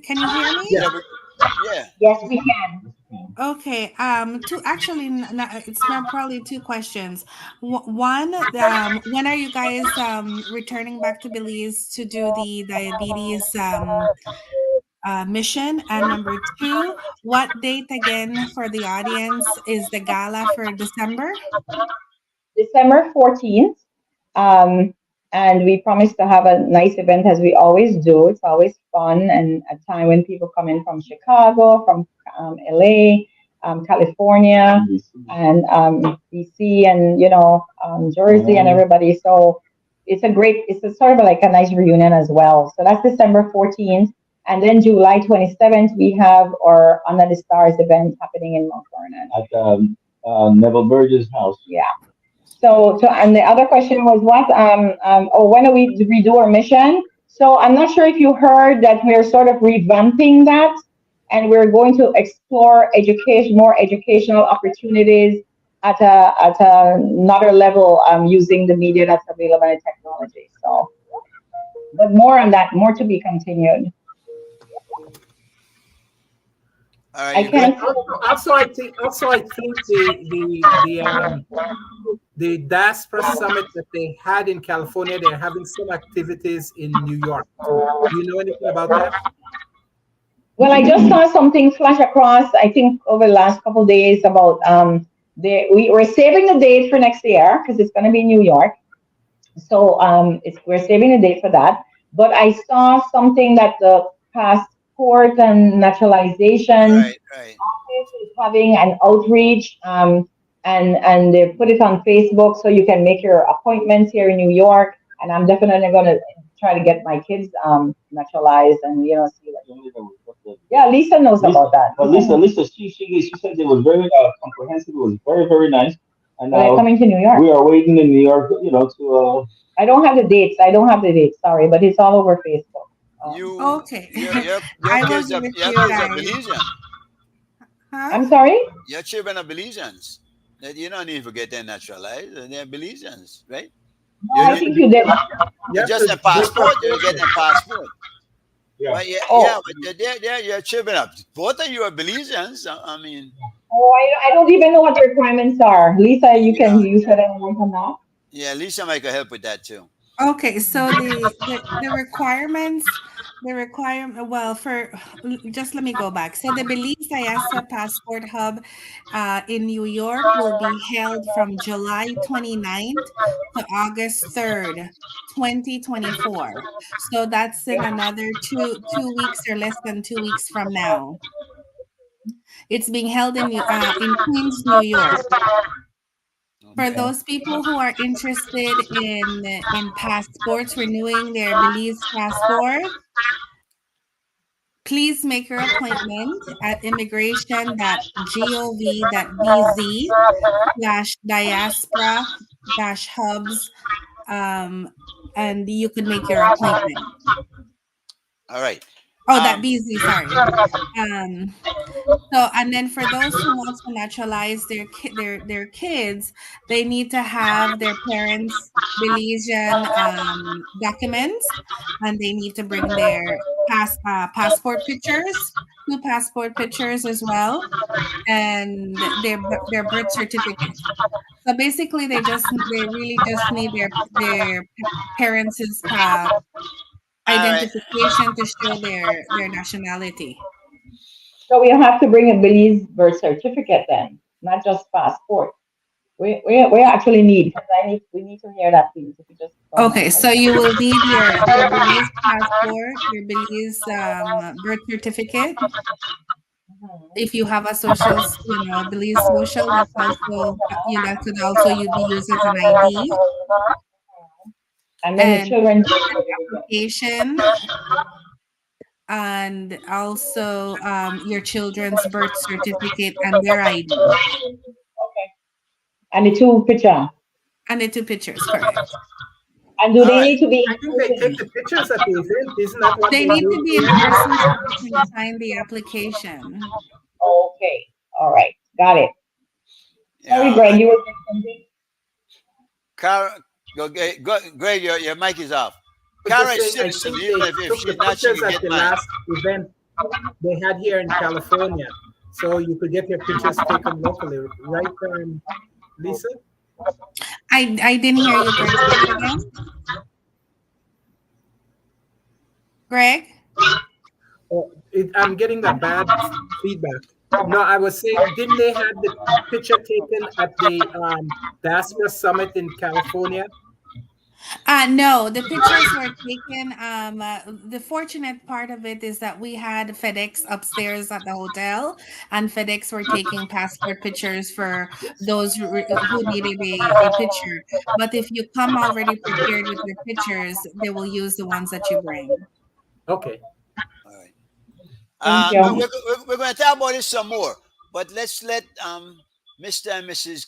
Clay and Vanessa Young get some rest. Guys, thank you very much, and please give Cara a regards. Tell her I look forward to talk to her, all right?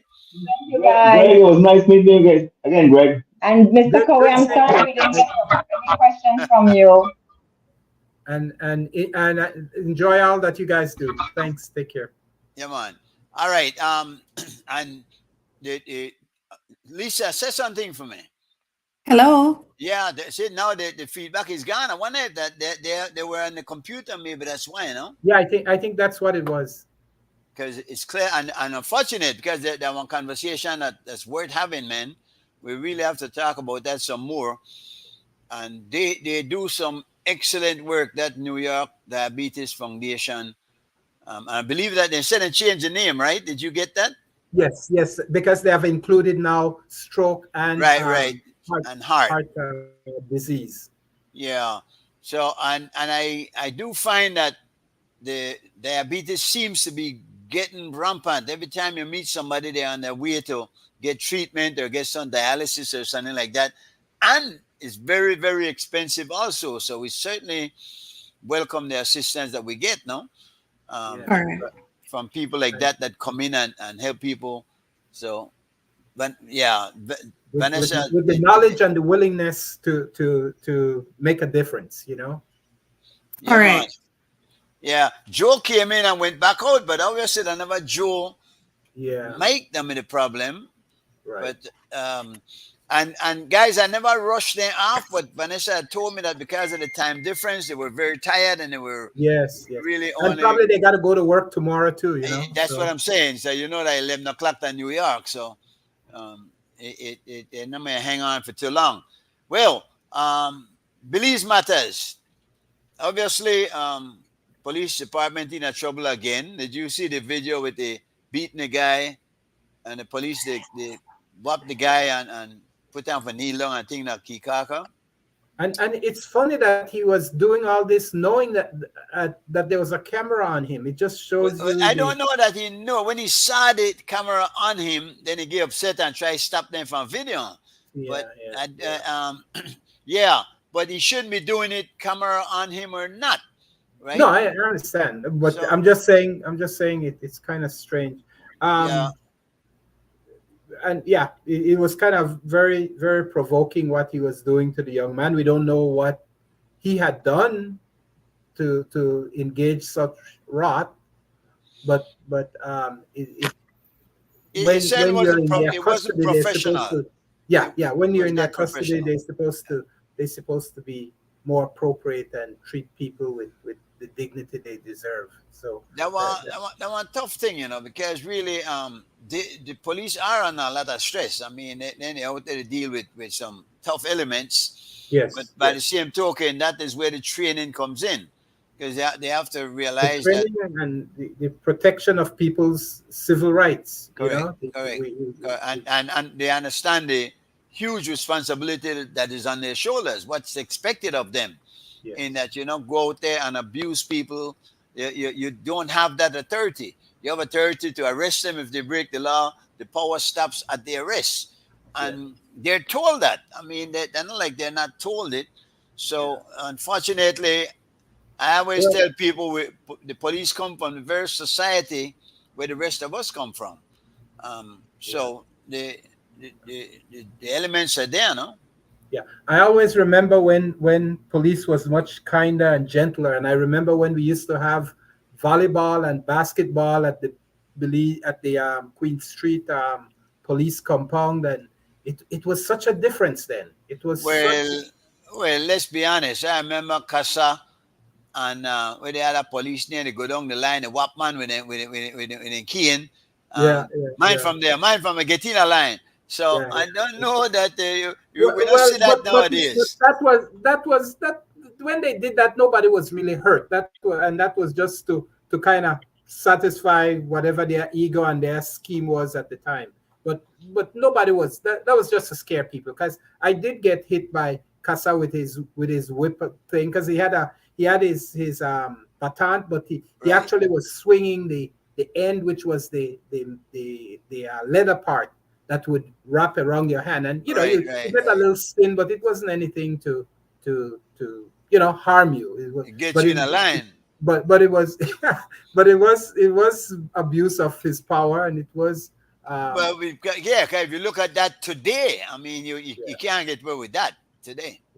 today although it might be today they hit you with the stick part of it, but not in a systematic way like that. They're not Well, we saw what that police did to the young man, hitting him on his calf a couple of times, and well, see, then hitting him that are the danger of it, though. with the gun. That are the danger, Greg. We cannot let these incidents define the paradigm of But I don't of think it's culture. isolated, because we have seen I- this happen before. It's not such an isolated event. We have heard complaints about it before, but you know, It is not that it's not the first time. It happens. It has happened before, but it's not systematic. I'm saying it's not encouraged. It's not. oh, it's You not. know, like It may not be encouraged, but we don't know that either. That's part of the training, and that's where the officials and the upper ups needs to answer about how they, an example of how they address this very public incident will tell us how insistent it is within the culture of policing. You see, so how they deal with it will tell us. It will tell us if they find excuse for it, if they find that there's no consequence for that behavior that we saw very publicly, there's no explanation of what took place and how it's to be dealt with, and how the training going forward will address those type of concern. Then, based on that, we'll have the clear vision and understanding of how that is part of or not part of the police culture. well, I'm not going to stand in defense of the police, and certainly not in defense of that particular officer. But I can tell you that a big part of the problem is that the people that we're getting into the department comes from a culture that requires a bigger shift that can be had in 6 or 7 months training. They need to, from the very start, come up with the understanding that they have to be a good person. You don't go out there and take advantage of people. If they don't get that training from home, it's kind of difficult when that tree is already grown to bend it to the direction where you want it. That's all I'm saying. No? I understand. This gentleman said Chester Williams is encouraging police brutality by not reprimanding the sergeant for his actions. A sergeant at that. Was that a sergeant that did that? I don't know. To reach the rank of sergeant takes a bit of intelligence and years of experience. That was not exemplified in the police actions. There's no lies told there. Indeed. Chester on tough as nails, police officer. Right now, when you replace him with, who you replace him with, and will you get better? Will you get worse? Because we are in some difficult times, and you need somebody tough at the hem, no?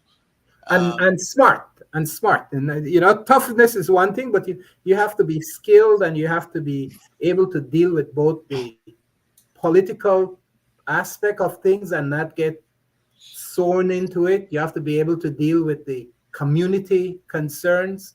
You have to be able to deal with also the ethics of and the rights of people. So it is not, policing at that level is definitely not an easy or unchallenged position. And I think, from what I've seen, I think Chester holds his own. I think he's in a very tough place. He's dealing with a very tough audience, and he's also dealing with very tough people that in some instances are crime hardened. They seem so focused on doing the wrong thing and creating conditions of disruption and harm to the larger body of the society.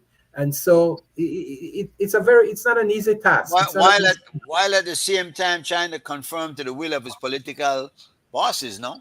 Because Yes, make no yes, mistake, yes. they're the ones that are ultimately there, Yes, and they want to see things done that's not going to harm their careers right. or right. yeah. Just put a qualified person there. Chester is not the only one. I hear you. This is Sam Dredge saying this, and I hear you. It's Give us a few suggestions, a few candidates, no, for that position that you think might do a better job. You could scapegoat Chester if you want. You could Mhm. say, well, all right, we're gonna get rid of it. Many times when you get rid of somebody and you realize, boy, that's space to Yeah. fill there kind of deep, no?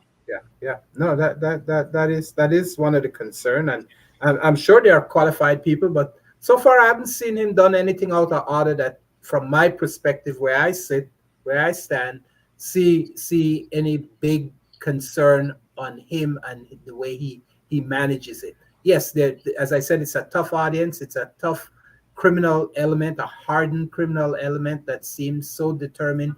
I mean, if you're so stupid or so um, hell bent that you'll go and shoot up at the chief of the police Yeah, yeah, home, yeah, it yeah. tells you something about the type of people that we're encountering, and it means that there's has to be some measure, because we cannot put the whole society at risk because some choose to just behave in this. What we need to understand too, Anthony is saying here, not in defense of anyone, but why? But the videos only show what the police does, but never what leads up to it. Well, I don't know that because we look at the police's action and his reaction, even if it is a reaction to something that has Yeah. already happened, has to be more professional than that. He needs to understand that is outside of Yeah. the purview of his authority. He cannot. That just cannot be condoned. But I understand what you're saying. Quite often, the way the story is told and released, and I think we have to be careful that. And I was talking to somebody the other day about this. That in Belize, everything goes on the media in the worst possible light, so it kind of shows us in a bad light, as if things are so bad in Belize. Lisa and I were in conversation about this lady that was supposed to be raped. Well, apparently now is saying that she was raped. The lady mentally impaired. I can tell you that. I know her. It seems the guy, from what they're showing, that they're not saying much of him, seems to be himself mentally impaired. So you have a situation here with two mentally impaired individuals where, yes, it's bad, but there are extenuating circumstances here. This is not, and the way the news put it, like somebody just grab a lady and drag her in a house and rape her. So Right. sometimes there are more to it than that, and that frightens every single person out there. You have to understand how much damage that kind of reporting does. So that now that one is incumbent upon the police to, when you do a story, make sure that the public get all the facts, so that when they draw a conclusion, they're drawing it based on some facts and credible information. And that is what I'm saying about that. That I think the media many times make things much worse than it has to be. Well, they always want it to be sensational, don't they? Yeah, and that is the sad part. Then look for viewers, no? Mhm. And they're not. I remember having a conversation with Jules one time, and I told him, well, maybe you should do some of the good stories. That The doesn't police sell. athletically, yeah. And he says, I don't worry about that. He said, what I want to know is that on tomorrow, more people watch Channel 7 than Channel 5. So, Yeah. well, There's a bread basket at the end of every newscast. yeah. The game of the numbers. That's what it's Yeah, called. yeah, game of numbers indeed. And it's unfortunate because the damage that it does is irreparable. Right. People get a bad impression of what Belize is. Community policing is still happening, but after an incident, I didn't. Yes, Sam is asking, It's- is it going on? It's still going on. And in fact, there's a community policing section to the police department. So it is going on. I don't know that it's going on like it was. It was more vibrant at a certain time. Now I don't see them walking around like they used to do and meet people and greet people and whatnot. Yeah. Then again, they're not the environment that we're living in is not conducive Yeah, even yeah, to that. yeah. You're If, right. you, if you're shooting at the Yeah, police, they shoot the out at chief the police. police house, it's tough to get the junior police out there walking on the street. Yeah, I and would going into a attest to yard where that. you don't know the people, regardless Yeah, how friendly yeah, it'll be, you know. yeah, So yeah. Right. I mean, what a thought that just crossed my mind, guys, is during the pandemic, do you guys remember when there was these curfews? Yes. yeah. Do you think that all of this, instead of having much of what they call the state of emergency protocols, Belize will revert back to that type of uh, Policing. That's how you policing? could say. Yeah. I would not. No, I would hope not, because what you're doing then is a collective punishment. Everybody is gonna be suffering, and Yeah. there are certain elements out there. The police, for the most part, know what areas they're in and Mhm. who are the leaders, if you will, because there are people who, They know who the bad actors are. yeah, and they because a lot of times even the people who are committing the act are not necessarily the real bad actors. They're sent to do it by the key personnel out there. Yeah. So they know that, and many times when they do like the state of emergency, they target certain areas and certain individuals, move them out of the society for a while, and have them cool their heels, if you will. I am hoping that while they're incarcerated there for that period of time, that they're spoken to. They're put through some kind of program to kind of impress upon them the need to change their ways and do better. Let them understand that what they're doing is not only affecting the people who their venom is directed at, but their whole society as a result is being affected as a result. No, Mhm. so yeah, I to answer your question, the curfew thing. Well, for me, it wouldn't bother me because I'm in that curfew wouldn't catch me out Well, anyway. curfew is that it has a high economic cost. It disrupts the lives and the freedom of people, their choice of movement and stuff. So I'm not a big one on that type of draconian type of measure.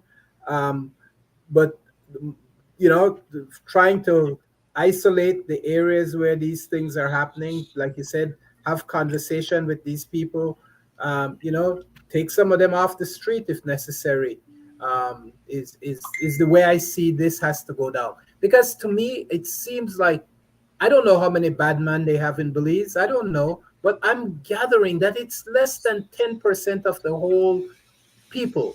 Yeah, And many of those bad men within that 10% could be shaken off with if they have other activity or not other people influencing them.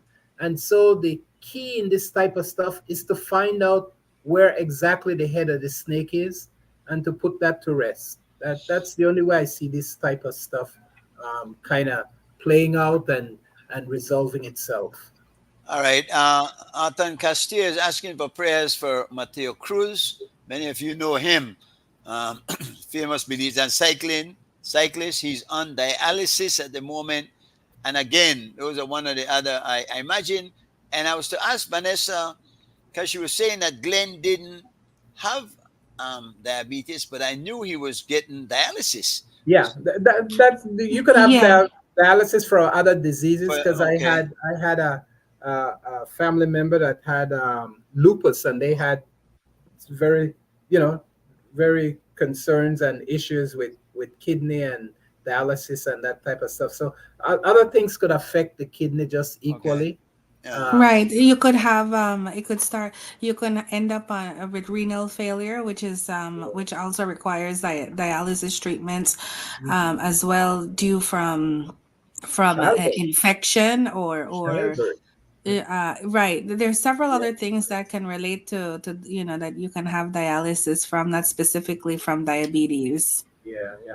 I have a friend. His wife just had a baby like 5 years ago, and once she came out of the hospital, something happens, and he told me what it was, but it was during childbirth. Something happened, and I don't know if it was the medication they may have given her or something, but it caused her kidneys to kind of fail in a very drastic way, and it never recouped after that process. That just recently, like 6 years later, her child is six or seven now.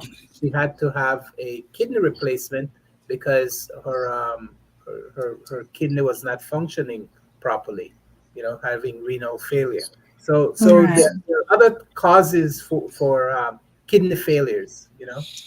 You know, um, though we grew up, I don't remember growing up and hearing as many cases of these ailments out there. What Our do you diet, think? and people are not Diet? exercising. Yeah, People remember in the old days we either riding our bicycle or or walking walk. to wherever Right, we are right. going.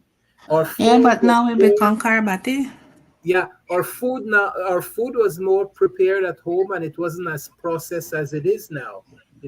We weren't eating things that are GMO and all those other effects, the type of feed they're giving to the poultry or the cow, or all the food we are consuming. All those are contributing to the weight gain. They're contributing to the toxicity of the liver and the kidney, and or other organs. And so those are definitely playing a role in the level of the those type of non-communicable diseases that Vanessa was talking about.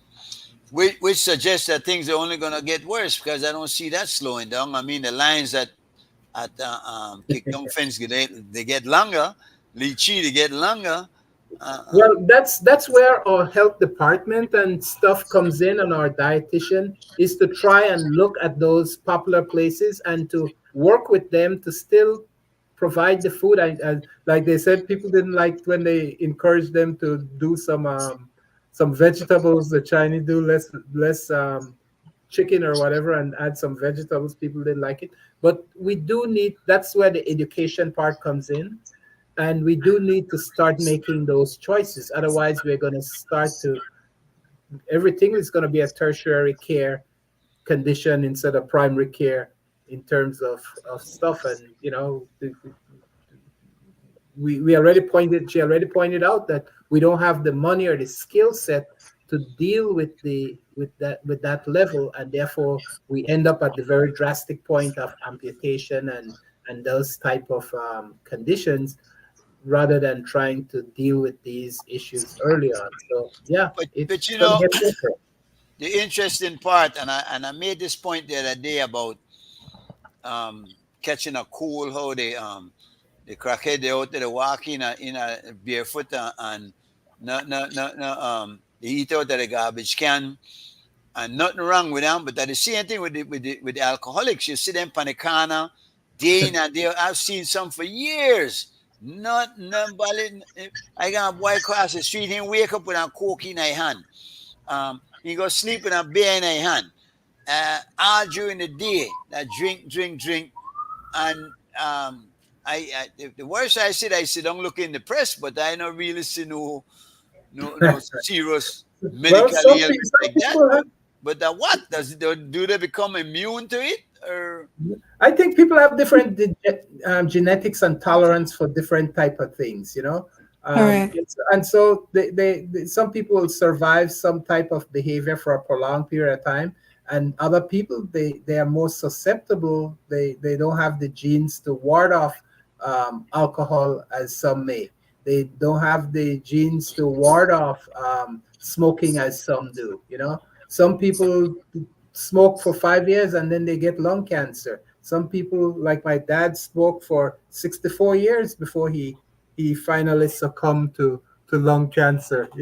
And he tells me he has never been in the hospital um, ever until he was finally there with the pronouncement that so this he is it. did get. He eventually got lung cancer.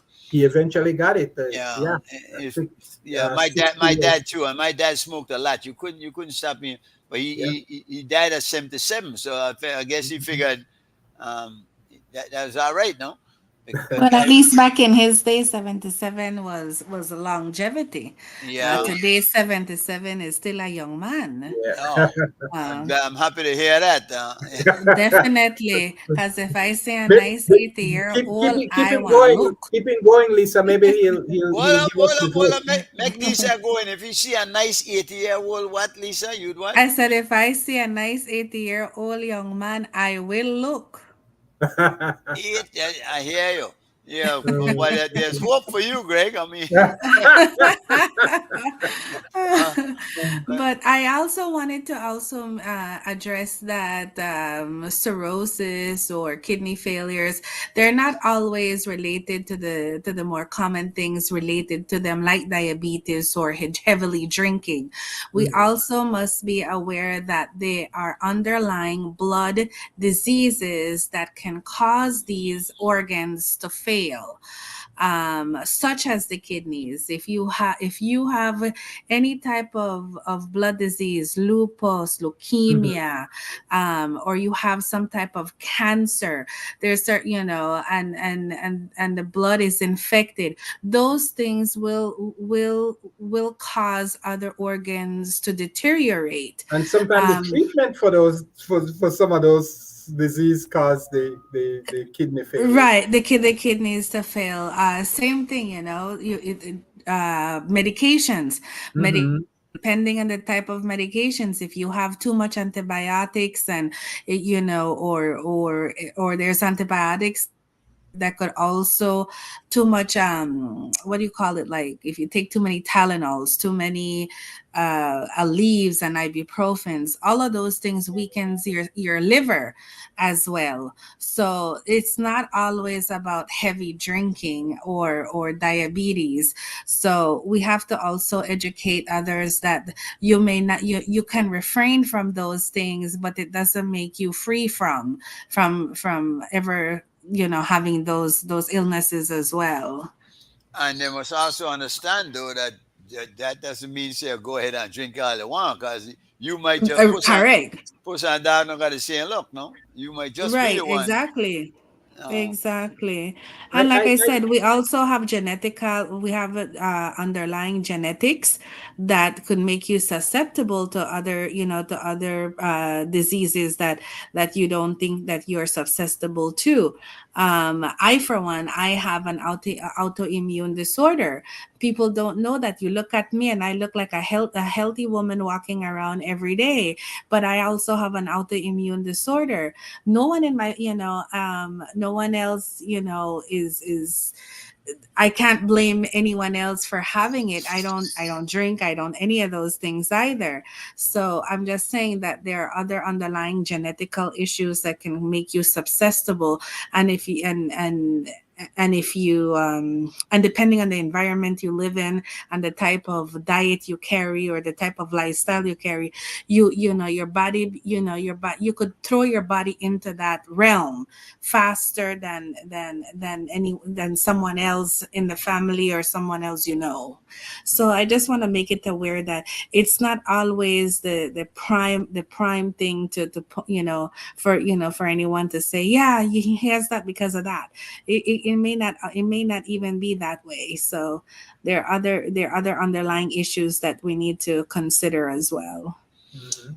it's a conversation, though, that we need to carry on. We need to keep talking about it, because certainly something is happening, and the lifestyle, I imagine, is one of the key culprits. No, Mhm. you look at the draw is certainly there, because, like I said, there's some people who live terrible lifestyles and still seem to escape.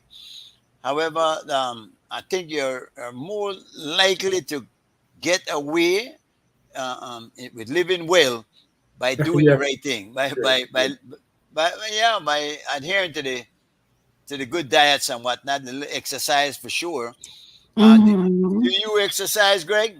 Yeah, I walk. I go to the gym. I try to do that regularly. Wonderful. Yeah, I had stopped for a long time during and right after COVID, but in the last year, I've kind of Pick back up on it, no? start developing a regime. I have a gym membership, and I You have a go bike? there. Do And you ride a bike? I have a bike. I have a gym membership, and I do all those things. Wonderful. We look forward to see you for many years to come then. I trust. I trust so. I trust so. Yeah. Yeah, guys, but it's the health of the nation is really the wealth of the nation. It is. So It is. we have to Well, put it what is. It is. It's very interesting. I saw a post. I'm not sure if either you're familiar from Mr. Former Minister, Mr. Hector Silva. He turned 90 today, and he Oh, was yes, and man is still sharp. He's still sharp. he is. He's on Yes. social media, and I'm very we'll have to get him on the impressed. show, Lisa. Invite him. Sure. Invite him on the show because he we haven't always agreed on every issue, but I respect him because he's been in the trenches. Yes. He's been through a lot. He would be of a different political persuasion than a good co-host along with us. But how do you feel about Hector Silva, Greg? Oh, he's a knowledge base, and like you said, he's a walking encyclopedia. He has the inside track. He knows a lot about the foundation and formulation of the People's United Party and some of the early governance of the country. Oh, and have good history. And I think he's from Orange Walk, right? No, Kyle. No, he's from Cayo, Cayo. Cayo. He I has good knowledge of Cayo and the early history of that district. So yeah, I have always sent him little notes and stuff, but he have never responded back to me personally. Maybe he have once, It but he have never. might be the name. Morrison is not a name you would, but well, but yeah, he's an interesting gentleman for sure. I don't know that Yes. he's He's happy with the current PUP government though. I don't get the sense from his writings and Well, whatnot. I think a lot of people have, and we look at like Joe Cowie, we see people in their later years and ages look at it from a less partisan type of view, lens. and they Mhm. are more concerned about the issues that are retarding our progress and development. And that is what we want. And that's the picture we want some of the young politicians to kind of start viewing. And Interesting you say that because somebody posted the other day that in fact the diaspora might nowadays be less partisan. What do you think about that? I think so. I think as time comes, you're not so beholden. You're not beholden to them. You're not obligated to them, and so it allows you. And not only that, you get an exposure of a wider knowledge of how things are done and should be done. And it's not to say that we look at the politics in the United States and it's very raven, you know. But I think that offers us an opportunity to kind of be able to view performance more objectively amongst our Yeah, politicians. yeah. And I think that's important as opposed to just because I'm red, then I have to support everything you do, and because you're blue, I have to Yeah, support. I yeah, think that kind of like really Oh, not too smart at all. yeah, yeah. Not at all. Yeah, guys, we're coming to an end of the show. It's been fun as always. Again, we see Yeah. unfortunately Joe bowed out, and I think he thought that he was the cause Yeah, of the yeah, yeah, feedback. yeah, But yeah. No, and I thought it was them, but I wanted to keep them on, and I didn't know how to yeah, we kind of didn't want to resolve lose it. that opportunity. Yes, I yes, hope we do it again, and they'll be able to. Vanessa has a lot of information too, in particular that line of work. Um, yes. she's She a works healthcare at worker. Yeah, Bellevue, in a very senior position, I think. In and what you and said she's a patriot. That oh yes, you can yes, never oh, question that. wholeheartedly. Yeah, she loves believes and she's passed it on to everybody she knows. She makes no yeah, qualms about that. So I want to remind you the bombs are still falling in Palestine. We need to keep in mind these innocent people that are losing their lives every day. And at some point, please Stop it. It has to stop. Guys, we'll see you same time next week, same place. Have a happy week and enjoy your summer. It's summer in the US, right? Yeah, it's Yes. summer. It's very hot. We're baking. We don't know if we'll be getting any shaking, but it is extremely hot. I think in some of the areas it's like going on real record in So I hear like Yeah. 25 degrees above normal. yes, That yes, is alarming. I don't know. Are we getting a message of some sort? Is something we have to do, man? Well, I think they said that the sun is it's in its late stage of its 11th year cycle, and that causes some very super activity of the sun, and it keeps pushing out plasma and stuff, and that radiates heat towards the earth or wherever that plasma That's the dispersed. that's the scientific explanation. Maybe humans are just getting more wayward, man. Or maybe we need to get less. Thanks to all those who tune in. Thanks, Arden, also for tuning in. I like how you dropped that and left. You left me with God, and I can't do anything. What can you do? Take care, people. Good night, guys. See you guys next week. Thank you guys for tuning Thanks, in. Lisa. Bye. Good night. Let's go, see why. Thank you. Play us some music. But his delight is in the law of the Lord, and in his law does he meditate day and night.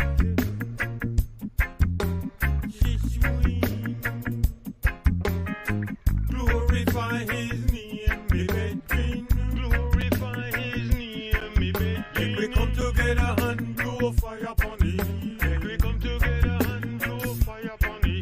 Don't they worry about your house, your pretty car, or your bling. Don't they worry about your house, your pretty car, or your bling. To the entire metaverse lives only one. To the entire metaverse lives only one. Me hold a med and say everything clear. They said the end of the earth is near. World War III, nuclear. Keep an eye upon the eagle and the bear. Oligarchs and billionaires. Space is the next frontier. They want breed glorified here. As I alone sitting in the high chair.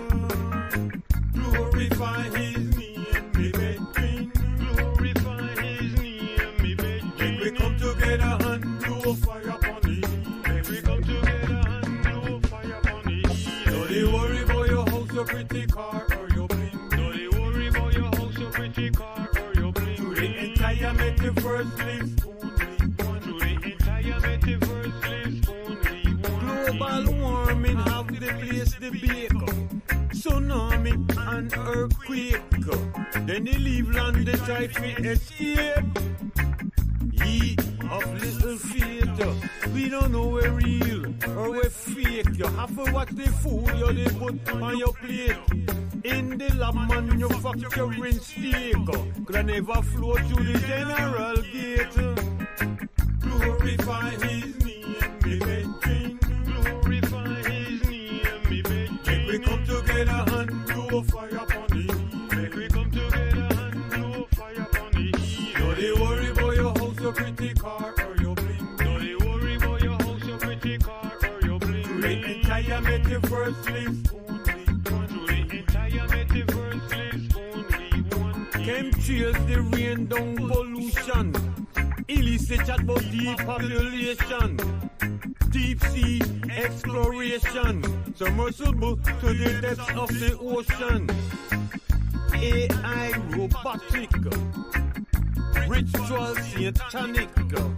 No matter where you do, you can't destroy the other planet. They want sink like the Titanic.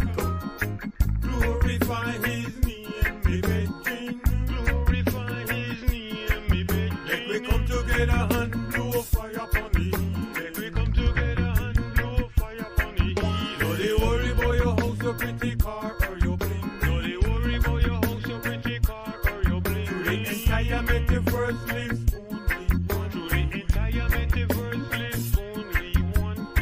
Glorify his name, me brethren.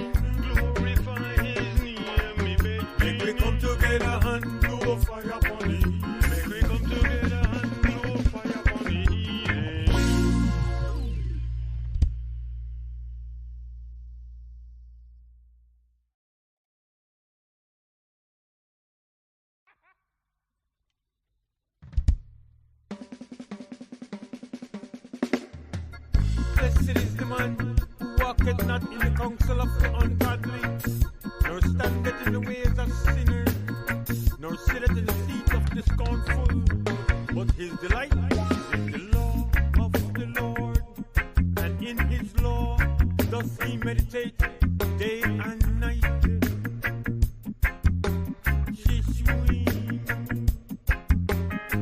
Glorify his name, me brethren. Glorify his name, me brethren. Let we come together and blow fire upon him. Let we come together and blow fire upon him. Don't they worry about your house, your pretty car, or your bling. Don't they worry about your house, your pretty car, or your bling. To the entire metaverse lives only one. To the entire metaverse lives only one. Me wanna make them say everything clear. They say the end of the earth is near. World War III, nuclear. Keep an eye upon the eagle and the bear. Oligarchs and billionaires. Space is the next frontier. They want breed glorified here, as I alone sitting in the high chair. Glorify his name, me brethren. Glorify his name, me brethren. Let we come together and blow fire upon him. Let we come together and blow fire upon him. Don't they worry about your house, your pretty car, or your bling. Don't they worry about your house, your pretty car, or your bling. To the entire metaverse lives only one. To the entire metaverse lives only one. Global warming have the place the bake. Tsunami and earthquake. Then they leave land, they try to escape. Ye of little faith, we don't know we're real or we're fake. You have to watch the food you they put on your plate. In the lab manufacturing steak, could I never flow through the general gate. Glorify his name, me brethren. Glorify his name, me brethren. Make we come together and blow fire upon him. Make we come together and blow fire upon him. Don't they worry about your house, your pretty car, or your bling. Don't they worry about your house, your pretty car, or your bling. To the entire metaverse lives only one. To the entire metaverse lives only one. Chemtrails, the rain down pollution. Illicit chat about depopulation. Deep sea exploration. Submersible to the depths of the ocean. AI robotic. Ritual satanic. No matter what you do, you can't destroy the other planet. They want sink like the Titanic. Glorify his name, me brethren. Glorify his name, me brethren. Let we come together and blow fire upon him. Let we come together and blow fire upon him. Don't they worry about your house, your pretty car, or your bling. Don't they worry about your house, your pretty car, or your bling. To the entire metaverse lives only one. To the entire metaverse lives only one. Glorify his name, me brethren. Glorify his name, me brethren. Make we come together and blow fire upon him. Make we come together and blow fire upon him.